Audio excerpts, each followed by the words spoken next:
আপনাদের সামনে আমি বলতে চাচ্ছি যে দেশবাসীরও জানা উচিত যে আমি কখনোই আমার দরজা বন্ধ করিনি। আমার নাম উঠলেই ওনার রাগ উঠে যায়। আমাকে সুদখোর না বললে ওনার মন তৃপ্ত হয় না। আমাকে চুবিয়ে না ডুবালে, পদ্মা নদীতে আমাকে চুবিয়ে না ডুবালে ওনার মনে শান্তি আসে না। ঠিক আছে, আমি কি করে বলবো? ওনাকে বলতে তো হবে, ওনাকে যদি কিছু বলতে হয়। পদ্মা নদীর কথাটা যখন উঠলই, পদ্মা ব্রিজ সম্পর্কে যে কথাটা সরকারের উচ্চ মহল থেকে এটা বলা হয় যে আপনি আপনার ক্ষমতা ব্যবহার করে বা আপনার পরিচিতি ব্যবহার করে বা আপনার যে একটা সাংঘাতিক রকমের গ্রহণযোগ্যতা সারা দুনিয়াতে আছে, যেটি আসলে ওয়ার্ল্ড ব্যাংক সহ অন্য জায়গায় আছে, সেটি দিয়ে আসলে আপনি পদ্মা সেতুটা বাংলাদেশ যাতে ঋণ না পায় সেটির জন্য আপনি চেষ্টা করেছেন। এই ব্যাপারটা নিয়ে কি আপনি একটু কিছু বলবেন যে এটা আপনার বিরুদ্ধে একটা অভিযোগ? কি বলবো, এটা বলো, এটা হাস্যকর একটা কথা মুখ থেকে বলে ফেললো চোর ডাকাতের মতো, এটাও আরেকটা বলে ফেললো, এটাই সত্য হয়ে গেল। আমরা যে বারে বারে বিবৃতি দিলাম তখন এটা প্রশ্নই ওঠে না। আমরা বাংলাদেশের নাগরিক হিসেবে আমরা গৌরবান্বিত যে এই পদ্মা সেতুর উপরে আমরা একটা সেতু বানাতে পারবো, এটার জন্য আমরা সবাই চাই। এটা তো বিরোধিতা করার তো প্রশ্নই ওঠে না। কেন বিরোধিতা করবো? দেশে যে একটা বড় রকমের ঘটনা ঘটতে যাচ্ছে সেটা তো আমরা সবাই সমর্থন করেছি। তিনি বলেই চললেন।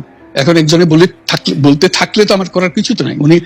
উনি এত শক্তিধর যে এখানে আমার কথা তো কিছুই থাকে না। ওনার সরকারের যাবতীয় প্রচার যন্ত্র ওনার হাতে। আমার তো আমার বলার যত তীক্ষ্ণ। অনেকে এই কথা বলে থাকেন প্রফেসর ইউনূস যে আপনি তো ইচ্ছা করলে এই পৃথিবীর যে কোনো দেশে সেটেল করতে পারতেন, পৃথিবীর যে কোনো দেশের হয়েই আপনার যে আইডিয়াগুলি সেগুলি আপনি ডিসেমিনেট করতে পারতেন। তারপরেও আপনি বাংলাদেশে থাকছেন, বাংলাদেশে থাকাটাকেই আপনি মানে আমি যদি বলি আপনার জন্য নির্ধারণ করছেন। আমি দেশেরই সন্তান, এই দেশেই থাকবো, দেশের জন্য যে কাজ করি সেটাই করব। এটা যতদিন আমি বেঁচে আছি সেটাই করে যাব। আমাকে বিভিন্ন দেশ থেকে আহ্বান জানাই, আমি কেন এখানে দেশে থাকছেন। আজকেও একটা নতুন দেশ থেকে আহ্বান পেলাম, বলে আমরা সব ব্যবস্থা করে দেবো। এটা আর একটা নতুন দেশ যোগ করে আছি। আমার মনে হয় উনি মনে করেন যে আমি দেশের সর্বোচ্চ ডাকু, সন্ত্রাসী, কিংবা আমি অপরাধী, আমি সেরা চোর, এই জাতীয় জিনিস মনে করেন। কাজে সেগুলো ব্যাখ্যা করেন উনি তার মুখে। উনি বলেন যে আমি সুদখোর, আমি ঘুষখোর, আমি সব এমন সব কটু শব্দ ব্যবহার করেন যাতে মনে হয় যে আমার সম্বন্ধে তার ধারণা খুবই খারাপ। কিন্তু এইটা তো এরকম ছিল না।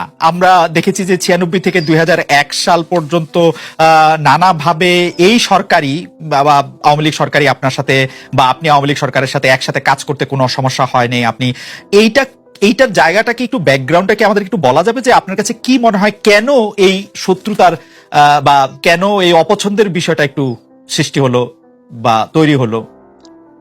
যাই হোক, এটা আমার তরফ থেকে হয়নি। আমি তাকে যথাযথ শ্রদ্ধা করে নিয়ে গেছিলাম আমাদের মাইক্রো ক্রেডিট সামিটে ওয়াশিংটন ডিসিতে। আমাদের প্রধান অতিথি করে নিয়ে গেছি, সবাই সম্মান করেছে। কারণ এই মাইক্রো ক্রেডিটটা তখন পৃথিবীর সামনে আসছে, বড় আকারে আসছে, এবং এটা বাংলাদেশের অবদান হিসেবে সবাই স্বীকৃতি দিচ্ছে।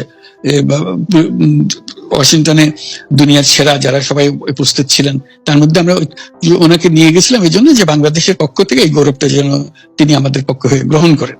উনিও রাজি হয়েছেন, উনিও গেছেন, করেছেন। কাজে এটা স্বাভাবিকভাবে এই সম্পর্ক থেকে যাওয়ার কথা ছিল, কিন্তু কি কারণে এটা ঘাটতি হতে আরম্ভ করলে বুঝতে পারলাম না।